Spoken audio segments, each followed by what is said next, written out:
예수님께서 천국에서는 아무리 작은 자라도 세례 요한보다 크다고 말씀하셨고, 오늘도 하나님 나라 천국은 뻗어나가는데 누구든지 차지하고자 하는 자들이 차지한다고 말씀하셨던 겁니다. 오늘 우리가 예수님을 내 안에 모시고 정말 그분의 통치를 받고 다스림을 받고 산다는 것은 얼마나 귀한 것인지 우리 예수님께서 친히 말씀하신 거죠. 그래서 예수님은 이 말씀하신 후에 귀 있는 자는 들을지어다 하는 거죠. 예수님의 말씀을 들을 수 있는 믿음의 귀가 있는 자, 바로 복음을 들을 수 있는 영적인 귀가 있는 자는 들을지어다라고 말씀하고 있는 겁니다. 정말 가치가 있고 귀한 복음, 내 생명을 살리고 나를 천국으로 인도하는 복음이 전해집니다. 그러나 듣지 못하면 믿을 수 없고 믿지 못하면 생명을 얻을 수가 없는 겁니다. 그리고 행복할 수도 없고 소망을 가질 수도 없어집니다. 그러므로 예수님께서 복음을 받아들이지 않는 이 세대를 무엇으로 비유할까 하시면서 안타까워하셨던 거죠. 그래서 오늘 16절에 보면은 이 세대를 무엇으로 비유할까?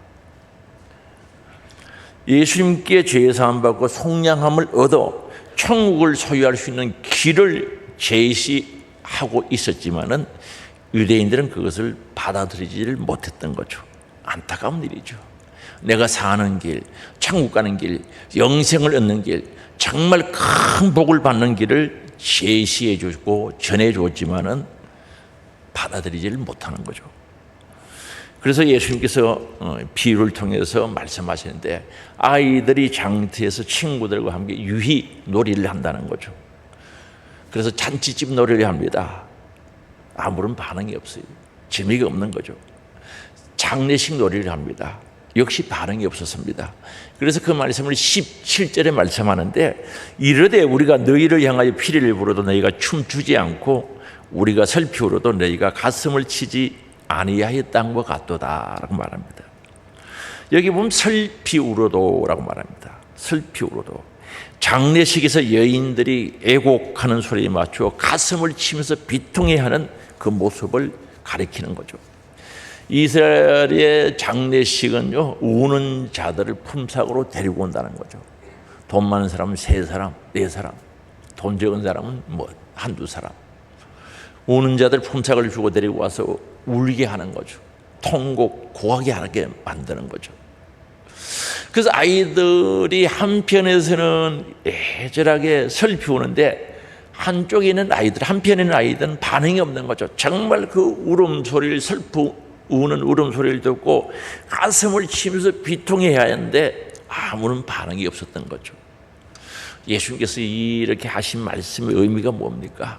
세례 요한이 이 세상에 사명을 가지고 오신 거죠. 예수님의 길을 예비하기 위해서, 준비하기 위해서 오셨습니다. 그리고 그는 회개를 선포했던 겁니다.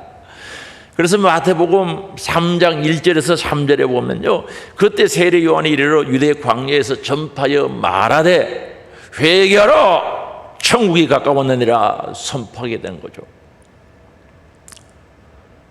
그리고 3절에 그는 선지자 이사야를 통하여 말씀하신 자라, 일러서되 광야에 외치는 자의 소리가 있어. 바로 예수의 길을 예비하러 오셨고 광야에서 소리쳤던 것을 알 수가 있습니다.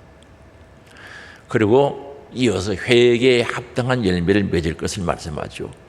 요한이 많은 바리새인들과 사두개인들이 세례를 베푸는 대로 오는 것을 보고 이르되, 독사의 자식들아, 누가 너희를 가르쳐 임박한 진노를 피하려 하느냐. 8절이죠. 그러므로 회개에 합당한 열매를 맺고 라고 합니다. 바리새인, 사두개인들, 유대교 지도자들이죠. 그들 보고 독사의 자식들아, 유대인들이 사용하는 욕 중에 최고의 고단위 욕이 독사의 자식들아, 독사의 자식이라는 거죠. 그들은 유목민, 텐트를 치고 양을 치기 위해서 이동하면서 사는, 텐트에 사는 유목민들이기 때문에, 여러분 텐트 속에 뱀이 들어온다고 생각해 봐요. 잠자고 있는데 텐트 속에 뱀이 들어와가지고 다리가 있는 바지까지 하여튼 그쪽으로 술술 올라온다고 하면은 깜짝 놀랄 일이죠. 그러니까 욕 중에 진짜 욕은 독사의 자식들아, 회개에 합당한 열매를 맺으라는 거죠. 그리고 심판을 선포하죠. 10절입니다. 이미 도끼가 나무 뿔에 누워 있으니 좋은 열매를 맺지 아니하는 나무마다 찍혀 불에 던진다는 거죠. 도끼가 나무 뿔에 누워 있다는 거죠. 열매 없으면 찍어버린다는 거죠. 심판하시겠다는 거죠. 그리고 12절도 마찬가지입니다. 손에 키를 들고 자기의 타작마당을 정하게 하사 알곡을 모아 곳간에 들고 쭉정이는 꺼지지 않는 불에 태우시리라는 거죠. 타작마당에 키질하는 것 같다는 거죠. 알곡은 창고에, 쭉정이는 불에 던져버린다는 거죠. 심판을 선포하는 거죠. 세례 요한이 와서 예수님의 길을 예비하고 회개를 선포하고 회개에 합당한 열매를 맺기를 원하고 하나님의 진노의 심판이 곧 임박했다고 선포했지만 그들은 반응이 없었던 거죠. 유대인들, 특히 종교 지도자들은 아무런 감각이 없는 신앙생활을 했던 것을 알 수가 있습니다. 세례 요한이 복음을 전하다 툭 떼었어요. 감옥에 갔습니다. 반응을 보이지 않죠. 예수님의 길을 예배하려 오셔서 정말 예수님에 대해서 소개했지만 그들은 반응이 없었고,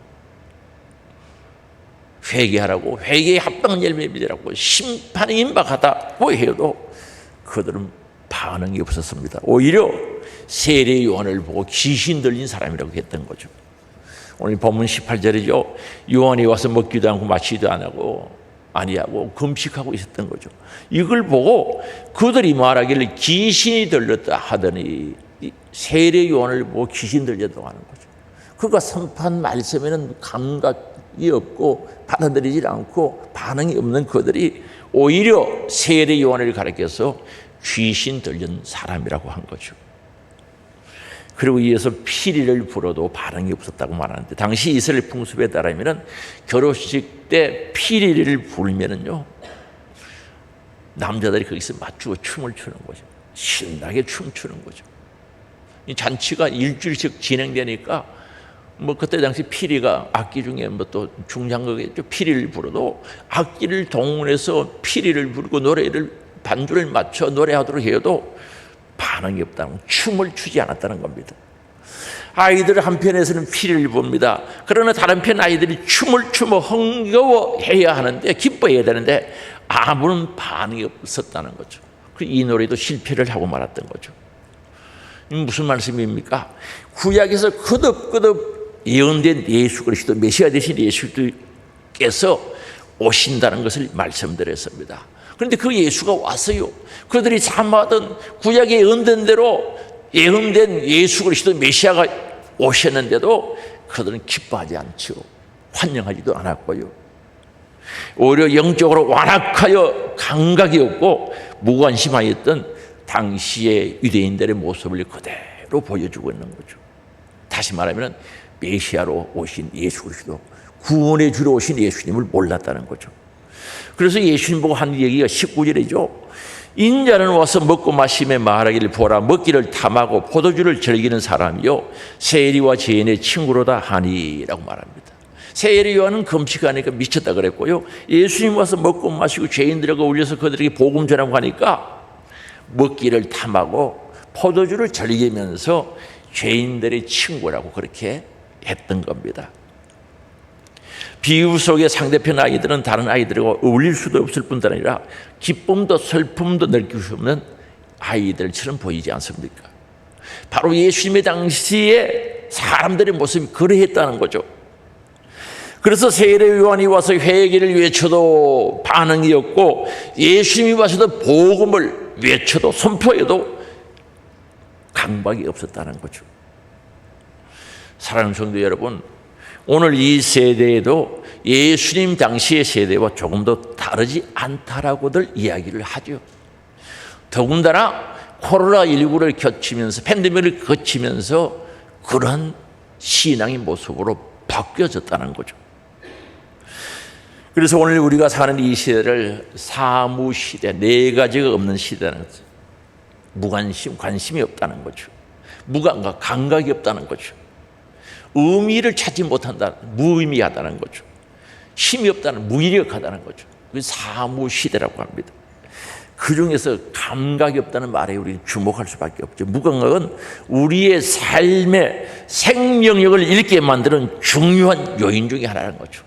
무감각하다는 것은 우리의 신앙의 생명을 잃어버리게 하는 중요한 원인이 된다는 사실이죠. 생명력이 있는 것은 자극에 대해 예민하게 반응합니다. 이 고기도요, 살아있는 것은 탁 건드리면 꿈들거리죠. 생명력이 없는 것은 아무리 자극을 주어도 심지어 힘으로 찔려도 느끼지 못하는, 반응하지 못하는 모습을 볼 수가 있는 거죠.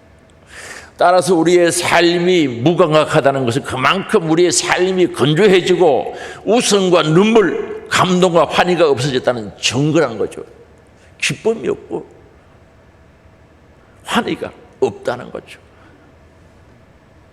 그리고 기쁨과 슬픔도 느낄 수 없는 생명력이 없는 그런 삶의 모습으로 살아가고 있다는 것을 시사하고 있는 겁니다. 그래서 이 시대에는 이웃의 고통과 아픔을 보면서도 눈물이 없는 거죠. 그리고 이웃과 함께 기뻐할 줄도 모르는 무감각한 세대라고 볼 수가 있습니다. 하나님께 죄를 짓고도요, 감각이 없어요.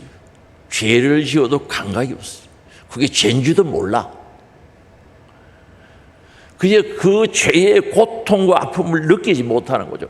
죄를 지으면은 죄의 아픔과 고통을 느껴야 되는데 감각이 없는 거죠. 죄 짓고도 여사 아무렇지도 않은 것처럼 살아가는 거죠. 그러니 무슨 회개를 하겠습니까? 회개하지 않으면 희망이 없지요. 복음 중에 복음은 회개인데 회개할 수 없는 사람으로 바뀌어져 버렸다는 거죠.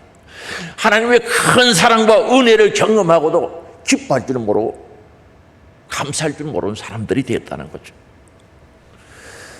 그래서 영적인 감각이 없는 자들은 하나님을 떠나게 되죠. 하나님의 사랑을 저버리면서도 회개의 눈물은 고소하고 안타까워하는 마음조차도 없어져 버린 거죠. 죄의 사함을 받은 은혜죠. 엄청난 은혜에 대해서도 감사가 없는 불행한 세대가 되어가고 있다는 거죠. 되어졌다는 거죠. 그래서 요한계시록 3장 1절에 보면 사대교회죠. 바로 이런 자들을 향해서 살았다는 이름을 가졌으나 죽은 자들이라. 겉으로 보기에는 살아있는데 실상은 죽어있는 것. 그런 모습이라는 거죠. 그래서 오늘날 신앙생활을 단언하겠죠. 많은 부분에 있어서 교회에 출석하는 것으로 만족해하고 교회에 한번 나오는 것을 통해서 신앙생활을 잘하는 것처럼 생각하는 거예요. 그게 신앙생활입니까? 종교생활이지. 교회에 오는 것으로 만족해야 한다면 그건 종교생활입니다. 신앙생활이 아니죠. 잘못된 것을 성경을 통해서 죄를 찾고 죄의 아픔과 고통을 느끼면서 야, 이 죄를 지으면 지옥 가겠구나. 안타까움 속에서 철저한 회개가 있는 신앙생활이 되는데 감각이 없어져 버렸다는 거죠. 무감각한 시대가 되었다는 거죠. 예배를 안 드려도 감각이 없어요. 기도를 드리지 못해도 아무런 감각이 없는 거죠. 그렇다면 오늘 우리는 어떻게 해야 되겠습니까? 하나님 말씀 우리들에게 경고합니다.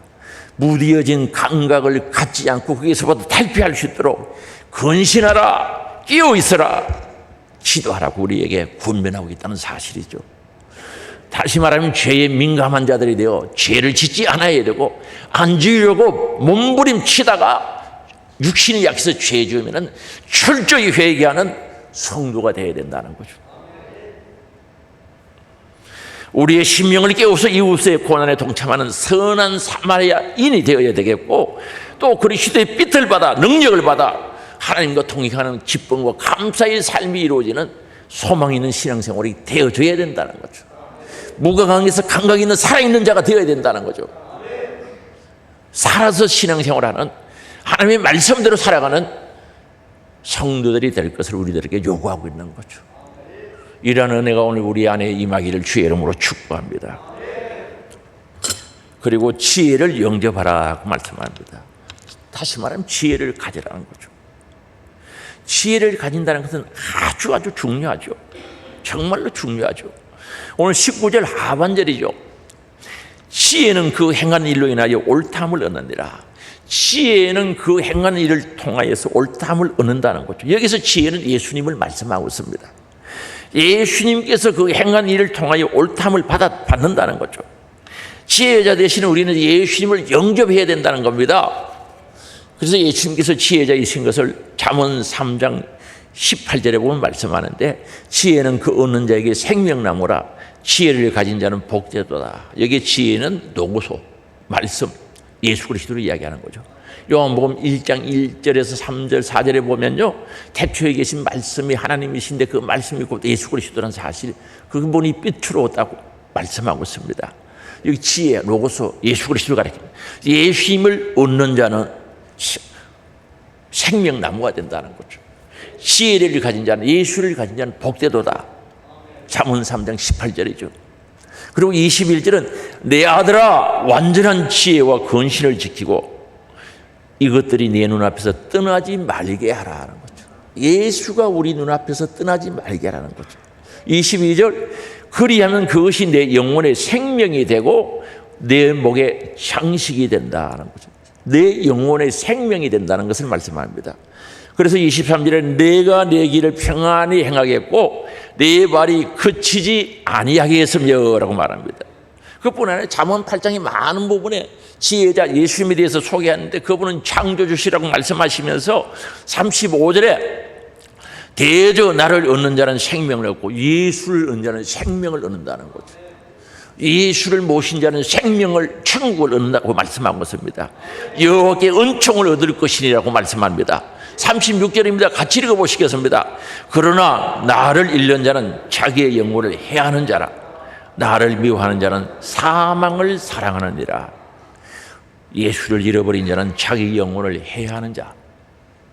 예수 그리스도를 미워하는 자는 사망을 사랑하는, 지옥을 사랑하는 자라는 거죠. 여러분, 예수 그리스도가 믿습니까? 예수 그리스도를 미워하는 자는 사망, 지옥을 사랑하는 자래요. 끔찍하지 않습니까, 여러분? 여기서 예수는 지혜자입니다. 그래서 오늘 19절에 지혜는 그 행한 일로 인하여 옳담을 받느니라.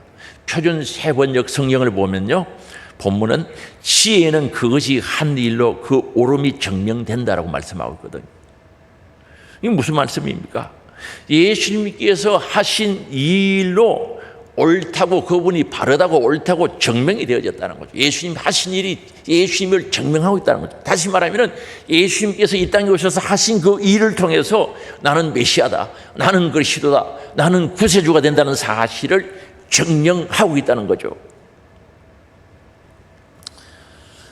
유대인들이 메시아 길을 예비하러 오신 세례 요한의 복음을, 광야의 소리를 외면하고 거부하고 구세주로 오신 메시아를 배반한다 할지라도 예수님께서 이 땅에 오셔서 하신 이 일은 이미 나는 메시아이다라는 것을 증명해 놓았다는 거죠. 그럼 예수님께서 행하신 일이 뭡니까? 복음이라는 것은 예수님께서 행하신 이 일을 복음이라고 그래요. 예수님이 행하신 일이 어떤 일을 행하셨습니까? 영광의 보좌, 하나님과 동등됨으로 정말 영광의 보좌에 앉아 계셨는데 그걸 버리고 이 땅에 인간의 몸, 종의 형체를 가지고 왔다는 거죠. 그리고 온 인류의 죄짐을 지시고 고난당하시고 십자가에 죽으셨다는 거죠. 우리를 속량해 주셨다는 거죠. 죄 사하여 주셨다는 거죠. 그 길을 열어놓으신 거죠. 그리고 3일 만에 부활하셨다는 거죠. 사막의 권세 깨뜨리시고 부활하셔서 승리하셨다는 거죠.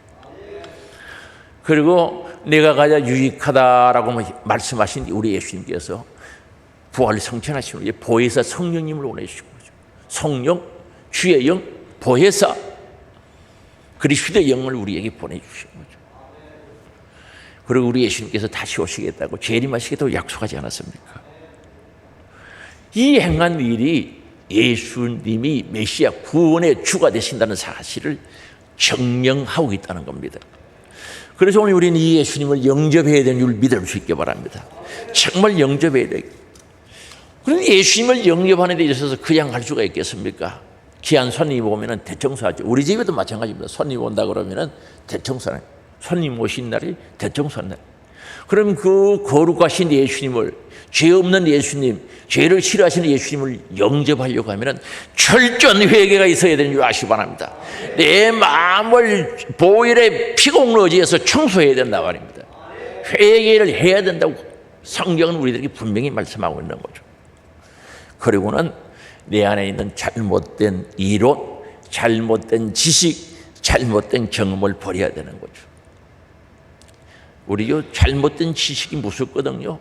마가복음 12장 24절에 보면요, 이렇게 말씀하고 있습니다. 너 성경에 대해서 오해한다. 하나님 능력에 대해서 오해한다는 거죠. 이렇게 보십시다. 예수께서 이러시되 너희가 성경도 하나님의 능력도 알지 못함으로 오해한다. 왜 오해합니까? 알지 못함으로 오해한다는 거죠. 그래서 오늘 우리는 신앙생활하면서 잘못된 지식, 성경을 잘못 알고 있는 것, 하나님에 대해서 잘못 알고 오해하는 것들, 잘못된 이론, 이거 버려야 된다는 거죠. 이론이 많아요. 기도합시다. 이론이 많아요. 예배 드립시다. 웬 그리 이론이 많아요. 예배 드리면 되지. 신앙생활은 단순합니다. 순종하면 너무나 단순합니다. 충성하라 하면 충성하면 되고, 예배 드리라고 하면 예배 드리면 되는데 이론이 많은 거예요. 잘못된 이론 많지요. 이거 버려야 된다는 거죠. 그래서 고린도후서 10장 4절에 말씀하죠. 우리 같이 읽어보시겠습니다. 우리의 싸우는 무기는 육신에 속한 것이 아니요 오직 어떤 견고한 진도 무너뜨리는 하나님의 능력이라 모든 이론을 무너뜨리며, 하나님의 능력으로 모든 이론을 무너뜨려야 된다는 거죠. 한번 물어볼게요. 여러분, 신앙생활을 하자고 하면 이론이 많지 않습니까? 열심히 하자고 그러면, 기도하자고 그러면 이론이 많지 않아요? 그래서 하나님의 능력으로 이 모든 이론을 무너뜨리는 거죠. 그리고 5절이죠. 같이 읽겠습니다. 하나님 아는 것을 대적하여 높아진 것을 다 무너뜨리고 모든 생각을 사로잡아 그리스도에게 복종하게 하니. 하나님을 아는 것, 하나님 아는 것을 대적하여 높아진 것은 뭡니까? 하나님을 아는데 바로 알아야죠. 정확하게 알아야 되는데 잘못 알고 교만해졌다는 거죠. 오늘 이 교회에 나와도요, 예수 믿는다고 교회에 나와도요, 처음에는 순수해요. 하루 이틀 1년 2년 다녀보면은 하나님을 잘못 알면요 엄청 교만해요. 보통 교만한 게 아니라니까요. 왜 그렇습니까? 하나님을 알아가는 과정에 대해서 잘못 알고 있기 때문에 교만해지는 거예요. 엄청 교만해지는 거예요. 처음에 초신자 첫 출석했을 때는 순수해요. 그래도 예수 믿고 천국 가야 되겠다는 순수한 마음으로 오는데 1년, 2년 세월이 흐르면서, 시간이 흐르면서 하나님에 대해서 잘못 알고 있는 지식 때문에, 잘못 알기 때문에 엄청 교만해지는 거죠. 그래서 하나님이 아는 것을 대적하여 높아진 것, 교만을 가리키는 거죠. 이거 무너뜨려야 되는 거죠. 버려야 되는 줄 아시기 바랍니다. 철저히 회개해야 된다는 거죠. 무너뜨리고 모든 생각을 사로잡아 그리스도에게 복종하게 해야 된다는 거죠. 그래야 신앙생활이 되는 거예요. 여러분 혹시 교회에 출석하는 것으로 최고로 알고 있습니까? 아니에요. 철저히 회개하고 하나님 말씀대로 살고 말씀 붙잡고 신앙생활하고 말씀 안에, 예수 안에 살아가는 신앙의 삶이 되어져야 된다니까. 그래서 오늘 우리는 지혜자 대신 예수 그리스도, 구원자 대신 예수 그리스도를 영접해야 되는 거죠. 그래서 요한복음 1장 11절에 자기 땅에 오매 자기 백성이 영접하지 아니하였으나, 창조주 대신 그분, 온 우주의 만물의 주인 대신 예수님이 이 땅에 왔는데, 자기 땅에 왔는데 예수님에 대해서 몰랐기 때문에 영접하지 않았던 거죠. 영접하지 않았다는 거죠.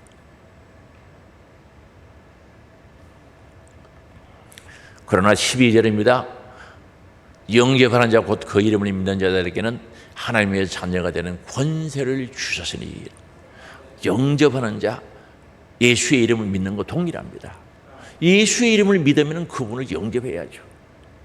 영접하는 자 곧 그 이름을 믿는 자들에게 하나님의 자녀가 되는 권세를 준다는 거죠. 상속권을 준다는 거죠. 천국을 유업으로 받을 수 있는 특권을 주시고 하나님을 아버지라고 부르시는 은혜를 우리에게 주시는 줄 믿을 수 있게 바랍니다. 그 권세를 우리에게 주신다는 거죠. 그래서 오늘 우리는 중심에 예수가 있어야 되고 그 예수를 왕으로, 주인으로 영접해야 되는 줄 믿을 수 있게 바랍니다. 그러기 위해서는 회개하라고 말씀합니다. 예수 그리스도를 구주로 인정하고 회개하라는 거죠. 회개하라는 거죠. 오늘 20절에 보면 이렇게 말씀합니다. 예수께서 권능을 가장 많이 행하신 골들이 회개하지 아니하므로 그때 책망하시되라고 말합니다. 예수님께서 권능을 가장 많이 행하신 골들이 회개하지 아니하므로 책망했다는 거 아닙니까? 유대인들이 예수님의 권능을 행하시는 기적과 표적을 많이 본 거죠. 이적을 많이 봤죠. 그런데 권능을 행하시는 목적이 뭡니까?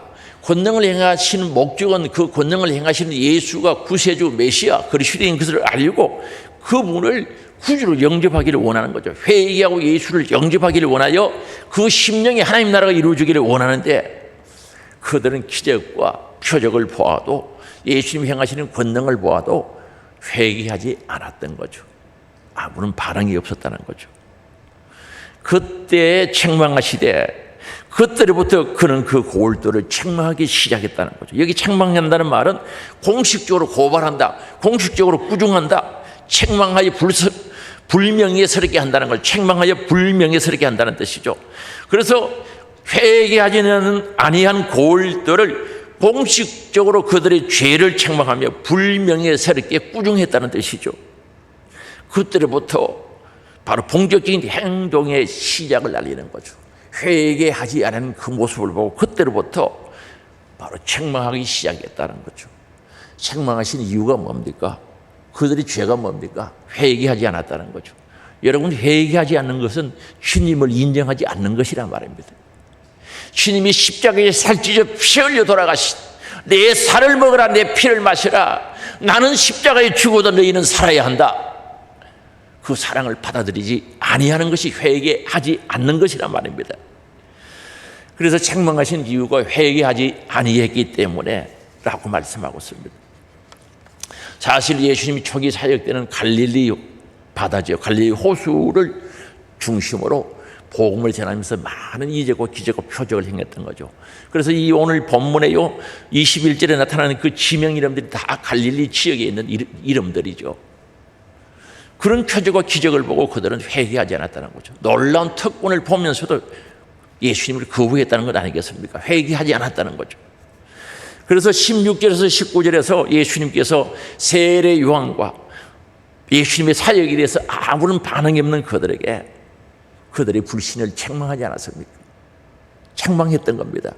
그리고 오늘 20절 이하에 본격적으로 예수께서 큰 권능을 행하셨음에도 불구하고 회개하지 않았던 그 골들을 책망하기 시작하는 모습을 봅니다. 그래서 21절입니다. 화 있을진적 고라시나 화 있을진적 베세다야 너희에게 행한 모든 권능을 두로와 시돈에서 행하였더라면 그들이 벌써 벼옷을 입고 지혜에 앉아 회개하였으리라. 오늘 믿음 없는 이들의 모습, 회개하지 않은 모습을 보고 주님은 책망하기 시작했던 겁니다.